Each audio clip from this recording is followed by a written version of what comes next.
We need hungrier talent who can meet higher targets, Brian explained while sliding the termination papers across the polished conference table. The company is moving in a new direction. My name's Darren McCabe, 46 years old, 9 years as senior account executive at Trivana Corp in Kansas City, Missouri. I'd spent nearly a decade building a client portfolio that accounted for almost 40% of the company's revenue. No shortcuts, just long days, constant travel, and relationships built on trust.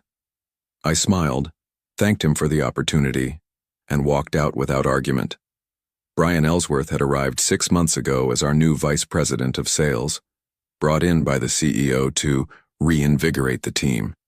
He wore custom suits, spoke in tired motivational phrases, and had never once joined me on a client call. 3 weeks after starting, he'd implemented a new commission structure that slashed my earnings by 20%, despite my numbers being consistently strong. The signs were there. My desk had been moved to a corner during office renovations. My name disappeared from meeting invites. Yesterday I'd noticed IT servicing my computer while I was at lunch. Small things, not worth mentioning, but enough to know something was coming. I packed 9 years into a single cardboard box, family photos, a coffee mug my daughter had painted, and a folder of client contact information I'd kept separate from the company database. Just habit, really. Need help with that? Asked Valerie from accounting. She looked genuinely confused. Are you changing offices? Something like that, I replied, not wanting to make a scene. On the elevator ride down, I stood next to Everett Stanton, our CEO. He nodded without really seeing me, too focused on his phone. He had no idea what Brian had just done or what it would mean for quarterly projections. But he would, soon enough. Walking to my car, I didn't feel anger, just a strange sense of clarity, like waking up from a long, comfortable dream to find the house was never really yours to begin with. I drove home in silence, no calls, no radio, just thinking about tomorrow. My phone buzzed as I pulled into my driveway. Travis Hendricks, my biggest client. The annual contract renewal was next week. He'd texted me about dinner reservations for when he'd be in town. He didn't know yet. Nobody did. I set the phone on the kitchen counter without answering and looked out the window. 9 years of client relationships all built on my word and my reliability. Brian didn't just fire an employee today. He'd cut the only line connecting Trivanta to millions in revenue, and he had no idea. I joined Trivanta back when it was still called Midwestern Financial Services, before the rebranding and the fancy downtown office. Everett hired me himself, straight from a competitor where I'd been hitting targets but getting passed over for promotion. I want someone who knows this market, he'd said, someone clients trust. For 7 years, he was right to trust me. I built our client base from regional businesses to national accounts, extended our contracts from 1-year terms to 3 and 5, brought in Lockhart Manufacturing when they left our biggest competitor, added the Henderson Group when nobody thought we had a chance. My wife, Rebecca, used to joke that I was married to my clients. Thursday night dinner with the Johnsons again? She'd ask, already knowing the answer. The kids grew used to me missing ball games and recitals. Dad's working became their normal. I promised it would be worth it someday. 3 promotions, 2 office expansions, and 1 recession later, Trivanta had grown from a $4 million operation to a $30 million enterprise, with my accounts responsible for about $12 million of that. Not that anyone had calculated the exact percentage until Brian arrived. The first red flag appeared during a quarterly review meeting, 3 months after Brian took over sales.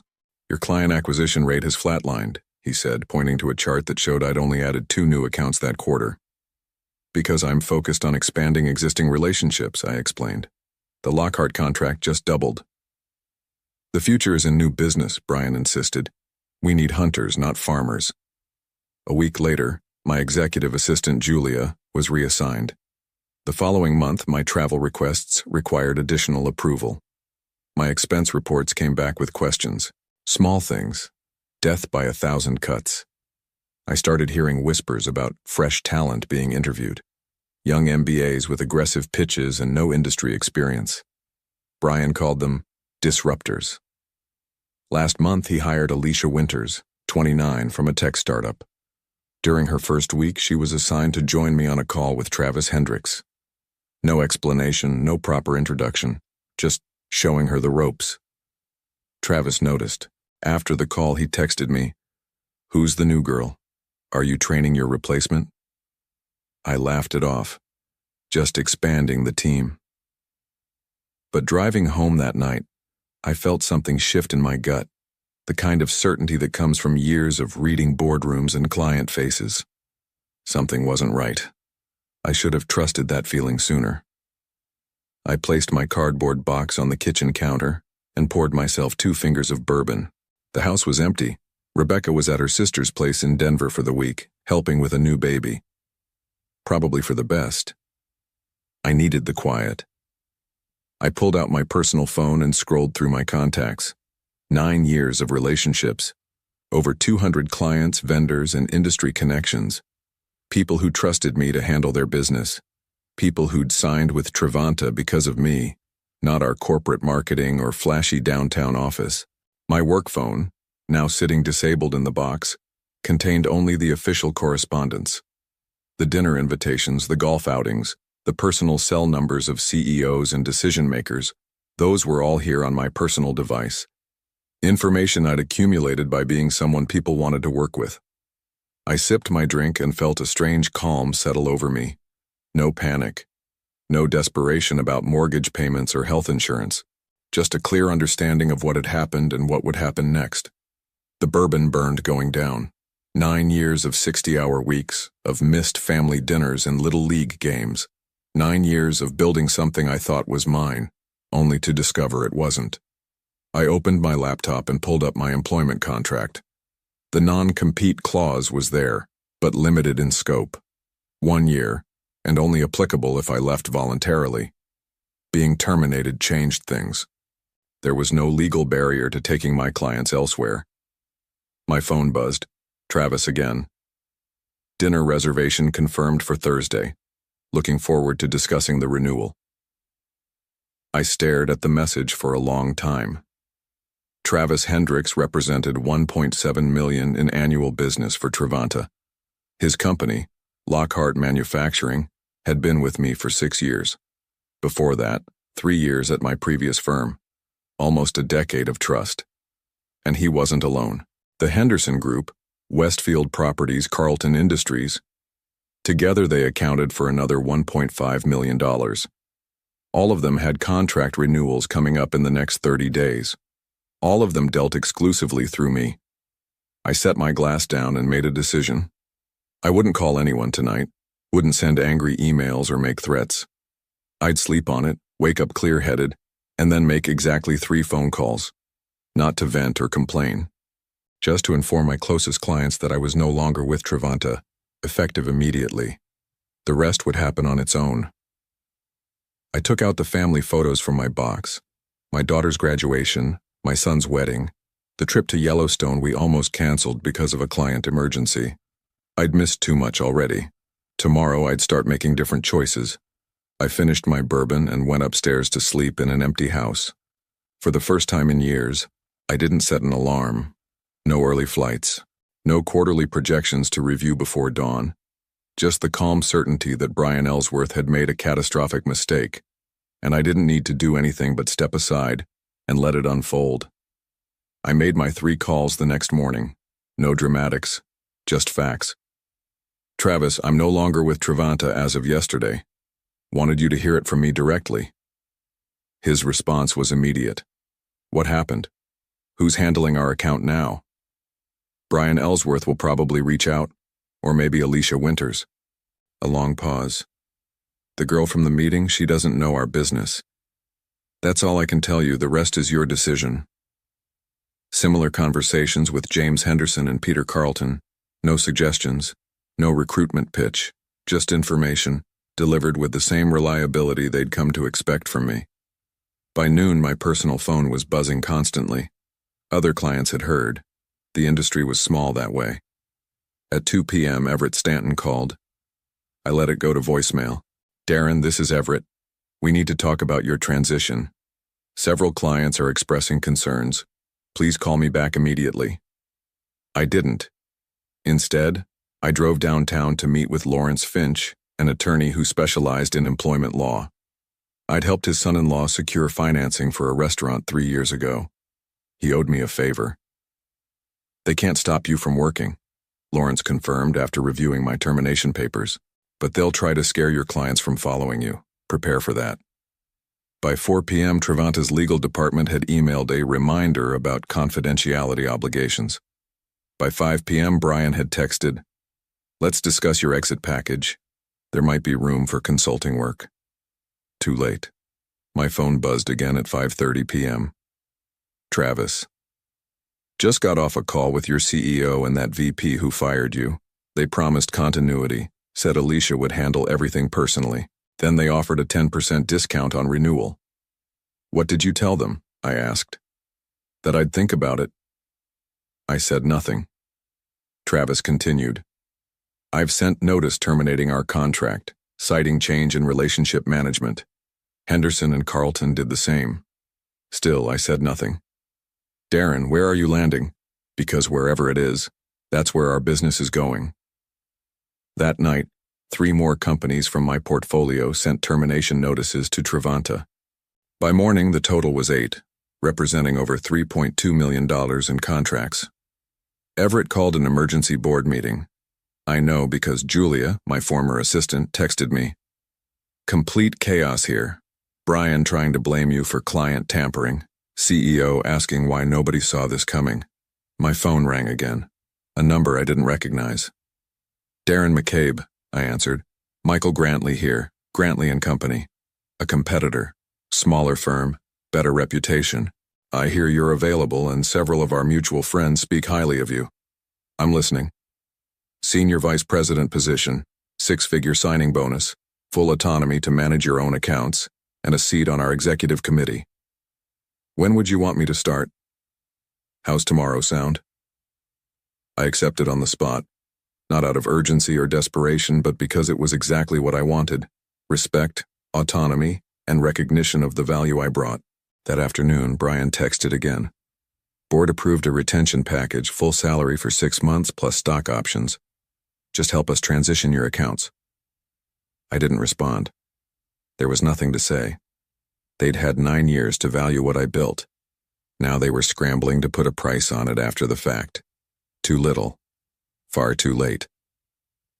1 week into my new role at Grantley and Company, Julia called me from a personal number. "You need to know what happened," she said. It wasn't just Brian wanting his own people. I sat in my new corner office, larger than the one at Trevanta, and listened as 9 years of history reshuffled into a clearer picture.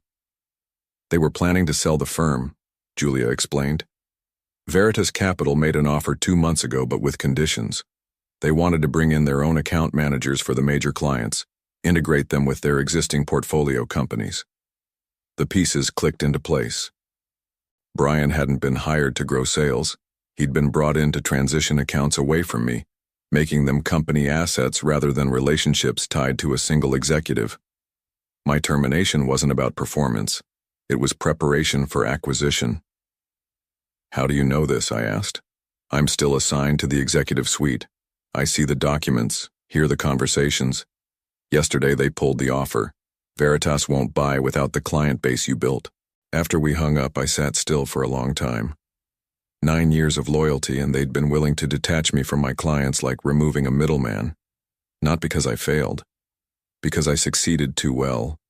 The relationships were too strong, too personal. They needed me gone before clients could be repackaged as corporate assets. I opened my laptop and checked my email. More former clients had reached out. The industry was humming with the news. Darren McCabe had moved to Grantley and clients were following. Trevanta's stock had dropped 12% in 5 days. My phone buzzed with a text from Everett. "Can we meet? Just you and me, no lawyers." I didn't respond immediately. The deeper betrayal settled in my stomach like cold lead. Not just fired, deliberately sacrificed as part of a corporate chess game. I picked up the phone and called Travis Hendricks. "I need to ask you something," I said. Did Trivanta try to introduce you to anyone from Veritas Capital in the last few months? A pause. How did you know? They brought in some guy Thomas during our quarterly review. Said he was a strategic advisor looking at our industry. Asked a lot of questions about our future needs. Confirmation. They'd been parading Veritas representatives in front of my clients, laying groundwork for transition, all while I was still employed, still trusting I was building something that mattered. More calls revealed the same pattern. Behind my back, meetings scheduled, information gathered, relationships probed for weaknesses or areas where I might be expendable. By the end of the day, I'd confirmed that at least 6 of my major accounts had been covertly introduced to Veritas representatives, all under the guise of strategic advisors or industry consultants. I finally texted Everett back, "No meeting necessary. I understand the Veritas situation completely." His response came quickly. "It was a business decision, Darren, nothing personal." But it was personal. 9 years of building relationships, of knowing clients' kids' names and their vacation spots, of answering calls on weekends and holidays, all reduced to an impediment for corporate transaction. I closed my laptop and looked out at the Kansas City skyline from my new office. The view was different here, clearer somehow. Grantley had already signed contracts with 11 of my former clients, representing nearly $5 million in annual revenue, and more were coming. Not because I was recruiting them, but because in this business, trust followed people, not logos or corporate strategies. Trivanta hadn't just lost a salesman, they'd lost the foundation their growth was built upon, and they still didn't fully understand why. 3 weeks after joining Grantley, I received an invitation to speak at the Midwest Financial Services Conference. The panel topic, Building Client Loyalty in a Transactional Market. The irony wasn't lost on me. I accepted, not for ego or exposure, but because I knew who would be in that audience. Industry peers, potential clients, and, most importantly, Trivanta's remaining leadership team. Everett never missed this conference. Neither did the board members. Meanwhile, Grantley had given me resources Trivanta never offered: 2 dedicated analysts, marketing support, and most crucially, equity partnership. Every client I brought in wasn't just commission, it was building something I partially owned. I spent a month preparing for the conference, not with flashy slides or rehearsed anecdotes, but with data. Working nights with my analysts, I compiled performance metrics for every client who had followed me from Trivanta to Grantley. The results were undeniable. Average service response time reduced by 53%. Implementation costs down 30%. Client satisfaction scores up by 22 points. It wasn't just about me. It was about proving what happened when companies valued relationships over transactions. The morning of the conference, I reviewed my notes one last time. No dramatic reveals, no naming names, just facts and outcomes. Professional, measured, devastating. As I walked into the hotel ballroom, I spotted Everett immediately, huddled with 2 board members near the coffee station. His face tightened when he saw me. I nodded politely and moved on. The panel discussion began with standard questions about market trends and technological disruption. When my turn came, I spoke plainly about what clients truly valued. In an age where everything is automated and digitized, personal accountability has become the rarest commodity, I said. Companies often mistake client relationships for company assets. They aren't. They're trust agreements between individuals that need constant reinforcement. I presented my data without mentioning Trivanta by name, just case studies of clients who had switched firms and seen immediate improvements. The lesson isn't about retention packages or contractual obligations, I concluded.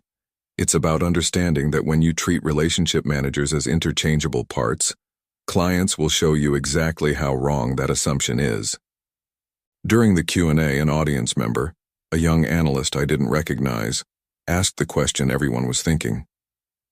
Isn't your recent move from Trivanta to Grantley, along with several major clients, exactly the scenario companies fear when they consider how much autonomy to give relationship managers? The room went silent. I could feel Everett's eyes boring into me from across the room. That's a fair question, I replied. But consider the alternative. Trivanta lost those clients not because I took them, but because they failed to understand what those clients actually valued. No one followed me out of personal loyalty alone. They followed because their needs were consistently better met through my approach to service, an approach my former employer decided was no longer aligned with their direction. I paused, making brief eye contact with Everett. Every company has the right to change direction, and every client has the right to decide if that new direction serves their interests. The market is brutally efficient that way. After the panel, 3 more former Trivanta clients approached me. By the end of the conference, Grantley had signed letters of intent with 5 new accounts, representing another $2.7 million in annual revenue. That evening, I checked the financial news. Trivanta had announced a restructuring. Brian Ellsworth was pursuing other opportunities. The Veritas acquisition was officially dead. Their stock had fallen another 8%. I closed my laptop without a trace of satisfaction or triumph, just the quiet certainty that comes from being proven right in the most definitive way possible, by the market itself. The lesson had been delivered. Whether they would learn from it was no longer my concern. 6 months after my termination, I stood in Grantley's largest conference room, surrounded by my team and the company's leadership. On the screen behind me, a single slide displayed our quarterly results. $8.4 million in new business, 70% from former Trivanta clients. Michael Grantley himself raised a glass. To the best acquisition we've ever made, and we didn't even have to buy a company to get it. Polite laughter rippled through the room. I smiled but didn't join in. This wasn't about celebration for me. It was about validation. My phone buzzed with a news alert. Trivanta Corp announces CEO transition. Everett Stanton steps down amid continued revenue challenges. I slipped the phone back into my pocket without showing anyone. Some victories don't need an audience. Later that afternoon, I received an email from Alicia Winters, the young woman Brian had tried to position as my replacement. I've been let go along with most of the sales team. Any chance Grantley is hiring? I forwarded it to HR with a note. Worth interviewing, not her fault what happened. As I was leaving the office, my assistant handed me an envelope that had been couriered over. Inside was a handwritten note from Everett Stanton. You were right. I put transaction above relationship. Cost the company everything. If you're ever willing to have coffee, I'd appreciate the chance to apologize in person. I folded the note and placed it in my jacket pocket. Maybe someday. Not yet. That evening, driving home, I passed Trivanta's building. The sign was being removed from the facade. The local business journal had reported they were downsizing to a smaller office in the suburbs. I didn't slow down, didn't take a photo, just drove on, eyes forward toward the life I was building on my own terms. 1 year to the day after Brian had slid those termination papers across the conference table, I signed the final documents making me a full partner at Grantley & Company. The firm had grown 34% since my arrival. My client portfolio now represented nearly $20 million in annual revenue. I closed the manila folder containing the partnership agreement and looked out my office window at the Kansas City skyline. The same buildings, the same city, but everything else had changed. Rebecca entered with 2 cups of coffee. Signed an official? I nodded. Signed an official. She sat across from me, studying my face. You don't look as happy as I expected. Just thinking. About Trivanta? I shook my head. About what I'm building here, about doing it right this time. That morning, I'd approved hiring 3 new account managers, all with the same profit-sharing structure I'd negotiated for myself. No one would build something here only to have it taken away. That was my first act as partner. My phone buzzed. Travis Hendricks. Heard about the partnership. Congratulations. Knew you'd land on your feet. Thanks to clients like you. No, he corrected. Thanks to you being who you are. We just followed the value. After we hung up, I picked up the frame Rebecca had given me last Christmas, a simple quote on parchment paper. The best revenge is massive success. I placed it back on the credenza, face down. That chapter was closed. I took out my calendar and booked lunch with Everett Stanton. Not to gloat, not to rehash the past, but because sometimes the final step in moving forward is releasing the weight of what happened before. I shut down my computer, picked up my keys, and walked out to meet Rebecca. We had tickets to our son's band performance, something I wouldn't have made time for in my previous life. Some losses clear the way for better victories. Some fires burn away what needs to go. I'd never been more certain of that than I was today.